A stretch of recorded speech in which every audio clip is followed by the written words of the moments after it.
Hey guys, Tumbo back again. Today I'm going to be comparing the new Google Pixel 6 to Motorola's G200 5G, which appeared to be a flagship phone at a mid-range price. Yes, Motorola is still making smartphones surprisingly, and this one seems pretty promising. So for the price, the Pixel 6 comes in at $600, the G200 is around $500, so the Pixel is 16% more than the G200. So keep that in mind when you're deciding between the two. The Pixel 6 have a 6.4-inch Full HD display and a 90Hz refresh rate. It also weighs in at 7.30 ounces. The Moto G200 comes in at 6.8 inches and it has 144Hz refresh rate. So you're paying less for a larger display and a higher refresh rate. The Pixel 6 just barely fits comfortably enough for one-handed use. Anything beyond that, I feel like it takes a little bit more effort. The G200 is also 7.13 ounces, so although it is a bigger phone, it is technically lighter. Both of these phones have 1080p display, which is more than enough for most people. The G200 have an LCD display. To keep things in perspective, the iPhone 11 still had LCD display. It wasn't until the iPhone 12 that they switched over to OLED. The Pixel 6 does have OLED 1080p display.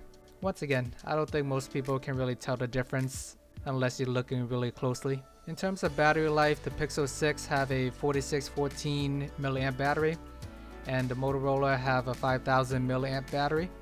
For the Pixel 6, I get about an average of 8 hours or so on a normal day. The Pixel 6 come with 30-watt fast charging on paper, but there are reports saying that it is a little bit less, closer to the 20-watt range.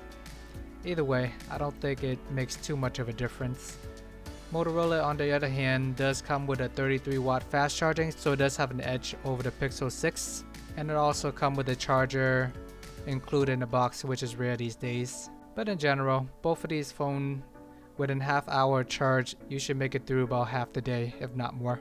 And these days, with a lot of the big companies like Apple, Samsung, and Google claiming that they want to save the environment by not including these charging brick, I'm glad that Motorola did decide to include one with their new phone. Pixel 6 does have wireless charging due to the fact that it have a glass back. The G200 have a plastic back, so you're not going to find wireless charging on that phone. I was a big wireless charging fan at one point, but these days I don't find myself sitting around the desk all day with my phone sitting on a dock, and I just use my phone normally, and once I reach 10 or 5%, I just quickly turn it off and then just let it charge for 15 to 30 minutes, and that's usually enough juice for me to make it through the night. The Pixel 6 have the new Tensor chip, which utilizes AI and you're able to kind of optimize the phone with it.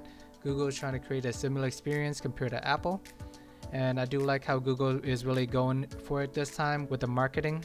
So if you're watching TV, watching YouTube or anything like that, you will notice more Pixel 6 ads now compared to the past. And it's definitely a good sign. Although it's disappointing that LG is no longer in the smartphone space, at least Google is stepping up here. So between Google and Motorola, I'm glad that we still have alternative options other than just Samsung and Apple. The G200 surprisingly comes with a Snapdragon 888, which is pretty rare for a phone in this price. For Samsung, a lot of the A series around the $500 mark, they tend to use a more mid-range chip. But Motorola decided to put the Snapdragon 888, which is the best that Android have to offer. And I have used a Snapdragon 888 phone in the past and also the Google Tensor phone with the Pixel 6. I honestly don't notice that much of a difference on a day-to-day basis. Both of these chips are top of the line and they perform very well.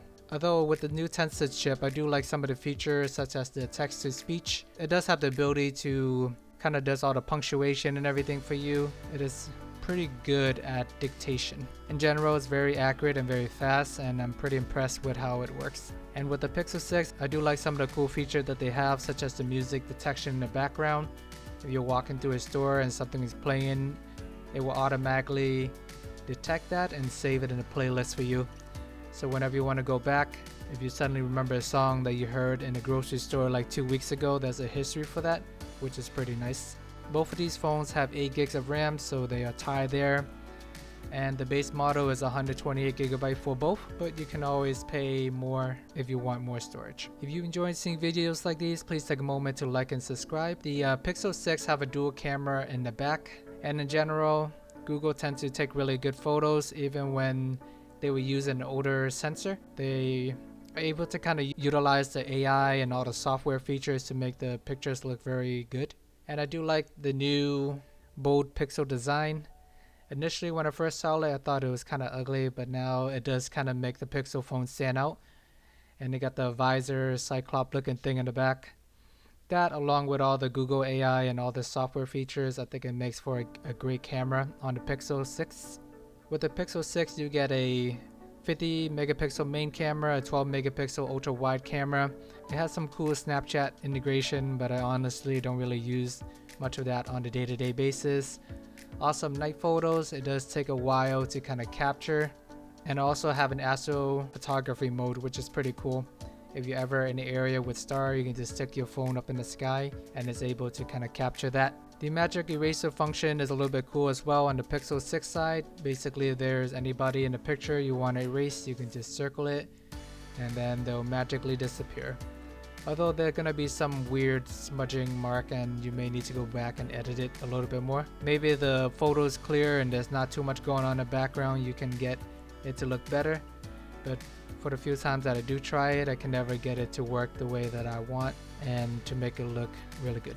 The G200 on the other hand have a triple camera setup, 108 megapixel main camera, 8 megapixel ultra wide camera, and a 2 megapixel depth sensor, which allowed them to take macro photos. Motorola in the past haven't really been good with the camera photos, so my expectations are not really high here. So you're looking for a great camera phone, you probably wouldn't want to get the Moto based on their past history. The Pixel 6 have 8 megapixel front camera, the Moto G200 have a 16 megapixel front camera. Both of these phones got a hole punch camera. I'll still give Google the edge here for photos.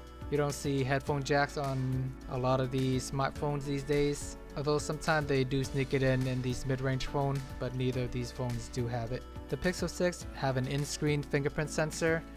They are using an older tech, so I find that it's very finicky and don't really work for me half the time. Although Google did acknowledge this and they said they are pushing out updates to potentially fix that. Hopefully they will soon, because it is very annoying when the sensor don't work half the time. I always end up using the pin code instead. And another thing that is noticeably missing is the face unlock on the Pixel 6.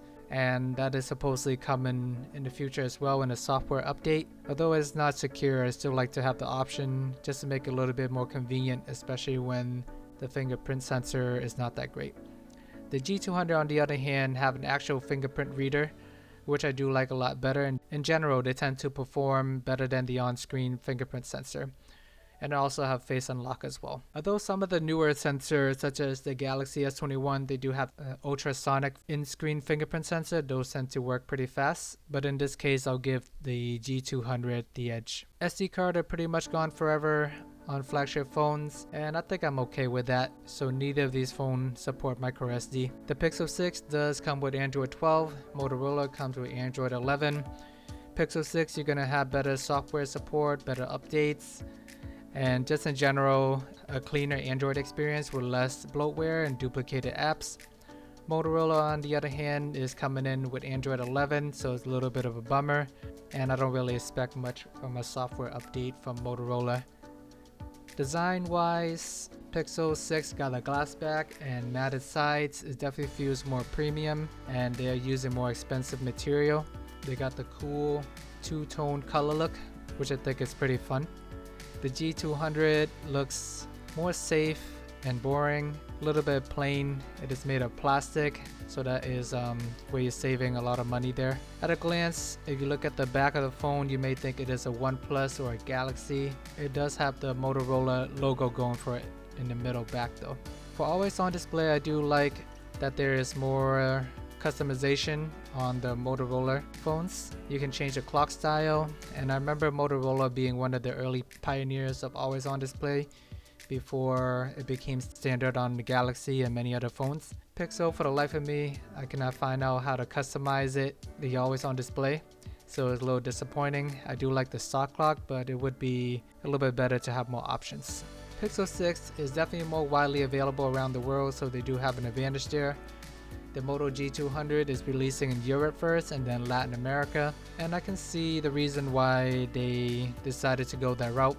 In general, these type of mid-range phones tend to thrive better in the European market.